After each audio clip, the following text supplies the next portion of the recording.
Brigadier साहब।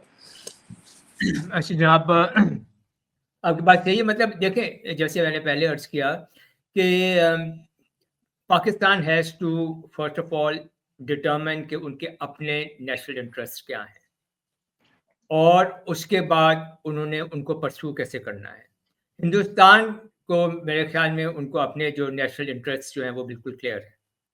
वो किसी भी सूरत में अपने आप को वर्ल्ड पावर से या ग्लोबल लेवल से नीचे नहीं देखना चाहते। अगर वो पाकिस्तान के साथ इंटरैक्ट करते हैं, एंगेज करते हैं, पाकिस्तान के साथ कोई मुआहदे करते हैं, कोई ऐसी बात करते हैं, तो वो समझते हैं कि उनका स्टेटस जो है वो कम हो गया है। वो पाकिस्तान के साथ कभी भी कोई डील नहीं करेंगे, ना कश्मीर पे बात करेंगे, ना ट्रेड पे बात करेंगे। वो तो कह चुके हैं कि for us Pakistan is irrelevant. तो पाकिस्तान शुड नॉट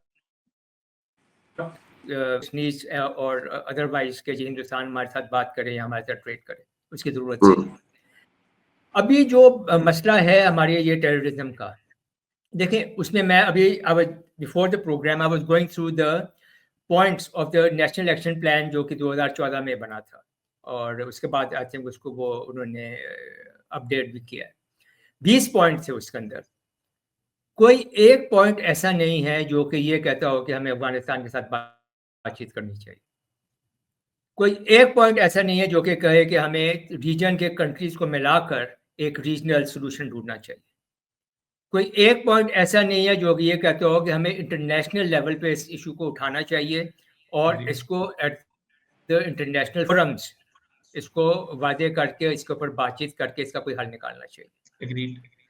और फिर फाइनली मोस्ट इम्पोर्टेंटली कोई एक पॉइंट ऐसा नहीं है जो ये कहता है कि पाकिस्तान के वाइटल नेशनल इंटरेस्ट को सिक्योर करने के लिए कि अगर क्रॉस बॉर्डर जाकर उनकी बेसिस के ऊपर, उनके कैंप्स के ऊपर, उनकी जो ट्रेनिंग एरियाज हैं उनके ऊपर, उनके जो लॉजिस्टिक एरियाज जो हैं उनके ऊपर अगर हमला करना पड़े तो वो करें, उसका जिक्र ही नहीं है। तो ये सारी जो बातें हैं कि सोशल मीडिया के ऊपर ये बात मत करें, मीडिया के ऊपर ये बात मत करें, और सेक्टेरियनिज्म की बात मत करें, और ये करें वो, these are all minor issues. You see, अगर आपने एट द गवर्नमेंट लेवल बैठकर बात करनी है तो फिर you should think big and then act big. अगर मुझे इस वक्त अगर कोई रिकमेंड या सजेस्ट करना हो to the government of Pakistan, ये कि भाई आपने डोजियर बनाकर सारी दुनिया में बांट दिए, उन्होंने उठा के एक साइड में अपने अलमारी के अंदर रख दिए, पड़े भी नहीं होंगे उन्होंने। कटिंग यू ब्रिगेडियर साहब, इंटरनेशनल फोरम की आपने बात की तो उससे मैं ये सोच रहा हूँ कि इंटरनेशनल फोरम की अब हैसियत क्या रह गई है? यूनाइटेड नेशंस, अक़वाम मुत्तहिदा, ये तो सारा डिसमेंटल हो रहा है। रीजनल फोरम्स चाहिए हैं, जैसे ईरान जाके बीजिंग में बैठा जब उनको अमेरिका ने धमकी दी। So we should find our own ways of dealing with the regional issues. Forget about ये अक़वाम मुत्तहिदा वगैरह। मैं ये बात कर रहा था कि मैंने लिखा भी था, पता नहीं बहुत अर्सा हो गया, मैं भूल रहा हूँ कुछ, कि एक पॉलिसी होनी चाहिए कंसेंट्रिक सर्कल्स की, कि एक मदार उसका सेंटर एक ही है बट सर्कल ज्यादा हैं। जो इंटरनेशनल लेवल पे सर्कल होना, उसका काम ये होना चाहिए कि जितनी भी मूवमेंट है of fund, of arms and ammunition and weapon systems end of people, जो रिक्रूटमेंट वाले हैं, इनकी मूवमेंट जो है टुवर्ड्स अफगानिस्तान, ये इंटरनेशनली रुकनी चाहिए। मैं जब इंटरनेशनल की मैं बात करता हूँ तो मेरा मकसद ये है कि अगर मिडल ईस्ट से, सीरिया से फारिग होकर लोग, जैसे इन्होंने कहा कि वो ज़राबियून ब्रिगेड आ गया है, उसकी मूवमेंट रुकनी चाहिए थी एट द इंटरनेशनल लेवल। और international level movement of finances, financial movement जो है स्विफ्ट के थ्रू हो रही है या बैंक से थ्रू हो रही है, हुंडी हवाला के थ्रू हो रही है, उसको रोके, वहां तक ना पहुंचे। फिर at the regional level the same thing, आप central Asian republic, Iran, Pakistan, China, Russia, ये सब मिलकर बैठे और ये कहें कि हमारे बॉर्डर्स के अक्रॉस कोई मूवमेंट नहीं होगी, ना फाइनेंस की, ना मैन पावर की, ना वेपन सिस्टम्स की, ना इक्विपमेंट की, किसी चीज़ की नहीं। वहाँ पे एक कदम लगाए। उसके बाद जब पाकिस्तान जब की बारी आती है तो then Pakistan should take proactive kinetic operations. जहाँ पे इनको ये मिले तो पाकिस्तान के वाइटल नेशनल इंटरेस्ट में है कि उनको तबाह किया जाए, बजाय इसके कि हमारे रोज यहाँ बैठकर बातें करते रहें और कभी वो आके हमारे 5 लोग शहीद कर देते हैं, कभी 10 कर देते हैं, कभी 20 कर देते हैं। तो इस तरह से बात ही चलेगी। You have to have a clear point of view, a clear vision, a clear policy, make strategies therefrom, and then operation plans बनाए और उनको इम्प्लीमेंट करें। खाली बातचीत से बैठकर इस तरह से कोई काम नहीं होगा मेरे ख्याल में। और हमारे डॉक्टर साहब ये देखिए, ये इतनी रैशनल बात कर रहे हैं ब्रिगेडियर साहब, ये इमेजिन करें कि वाकयात आप रॉ और बीएलए की इन्वॉल्वमेंट के साथ जो वाकयात हुए हैं, ऐसा वाकया कहीं और हुआ होता तो क्या तूफान मचता। हमने तो रेस्टोरेंट से भी काम लिया है, हम जख्म खा के भी ये एक संजीदा बात कर रहे हैं। Find a way forward, stop it. इसका रिबटल चाहिए, इसका जवाब चाहिए। You want us to speak in some other language. हम जख्म खा के ये बात कर रहे हैं कि अभी जो बातें, सबसे पहले तो मैं 100% एग्री करता हूँ ब्रिगेडियर साहब से, जो इन्होंने बात की नेशनल एक्शन प्लान की, जो 4 बातें इन्होंने बताई, एक्चुअली वो 20 बातें थी जो कि उन्होंने यानी प्रिसाइज करके जो उन्होंने 4 बातें मेनली उन्होंने सामने रखी, वाकई मिसिंग है, नहीं है, आपके मुसलसल तौर पे निजाम के अंदर का हिस्सा ही नहीं है। अच्छा, फिर उसके बाद हमारी अलाइनमेंट की बात ही कहीं मुकम्मल नहीं हो रही। अच्छा, मैं सिर्फ यहां पर नुक्ता छोड़ता हूं कि जिस टाइम पर आप कोई मामला बनाते हैं कि जमहूरी तौर पे बनाया था या फौजी तौर पे बनाया था, आपने सी पैक का वाला मामला उठाया, वहां तक मैं ये देखता हूं कि फिर दरमियान में छोड़ते क्यों हैं। अच्छा, ये डिजाइन कौन छुड़वाता है, मुझे पहले तो ये भी सोचना है ना। अच्छा, फिर वो अंदरूनी कुव्वतें कौन है जो कि मुझे यहां तक छोड़ देती हैं।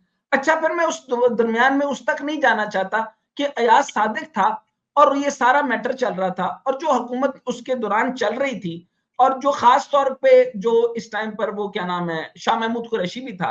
मुझे ये बताएं कि हम जिस वक्त अभिनंदन काट के भेजते, या कोई कलभूषण यादव जो है वो काट के भेज दे, फौरी तौर पे हमारा डिसीजन क्यों नहीं हो सकता कि मेरी टेरिटरी में आया, मैंने उसे काट दिया, मेरा जासूस है, मैंने उसे मार दिया, तो मेरे लिए तो इंडिया इररिलेवेंट होना चाहिए। और ये बिल्कुल दुरुस्त बात है, मैं तो इसी हक में हूं कि उनके साथ अगर मामला है तो उनके बंदे काट के भेजो ना, मुझे शोर शराबे की जरूरत क्यों पड़ेगी।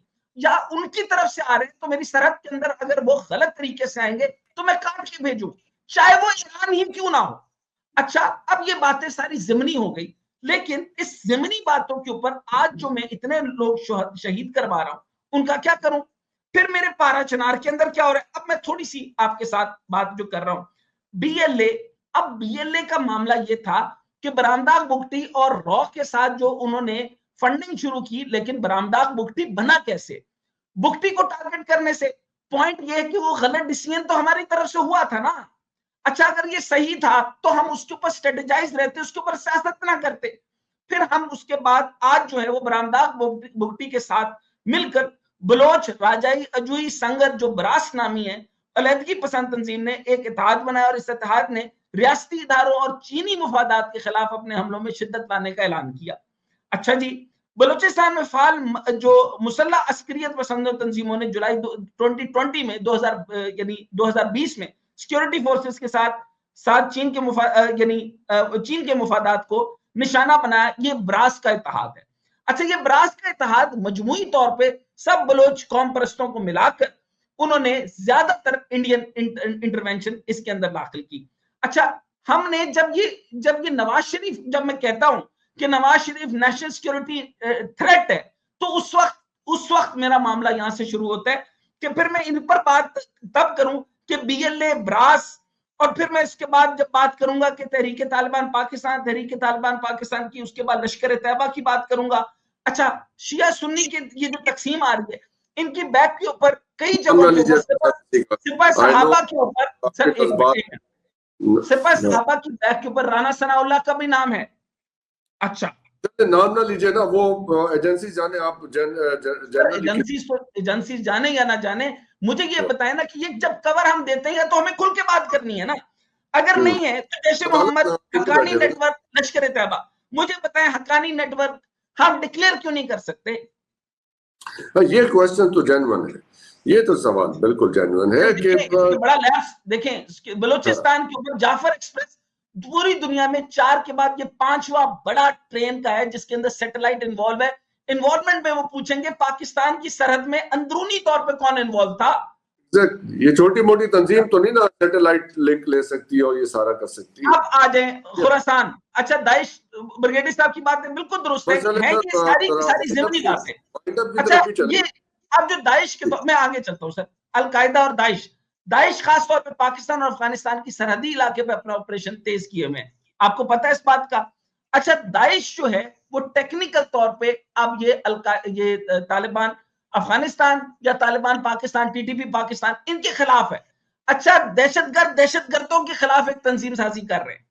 अच्छा, इनको प्रोवाइड करने वाले कहां से आ रहे हैं? अब हुतीस के सामने से आपको समझ आ गया कि अमरीकी साख का असलहा कहां से आ रहा है। अच्छा, अलकायदा कहां से आता है? पाकिस्तान में अलकायदा की मौजूदगी है, पेशावर, वजीरिस्तान, शुमाली जनूबी वजीरिस्तान, बलूचिस्तान।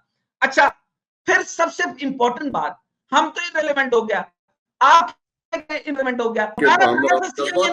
लेकिन ये नहीं सर, बताना था CIA ने दिया था, ISI ने नहीं दिया था। मैं मानने को तैयार नहीं हूं कि ISI ने दिया था। हमारे शोहदा मरते हैं यार, हमारे फौज इतनी गद्दार नहीं है, क्या बातें कर रहे हैं आप? नहीं, हमारी फौज बिल्कुल वो हमारी फौज मजबूत है। आपने हमें किस तरीके से नीचे कर दिया? हमारे फौजी तो फिर नवाज शरीफ, कैसी बात कर रहे हैं जिसके घर के अंदर नवाज शरीफ सर, अब नाम ना लीजिए, नाम लेके सर कोई तबसरा ना कीजिए। नहीं, फिर आप बड़ी लिखी गुफ्तगू कर लें, इस तरह तो नहीं होगा सर। नहीं, हम हमारी लिमिटेशंस देखिए ना सर, हम क्या पब्लिक फोरम पे बैठे हुए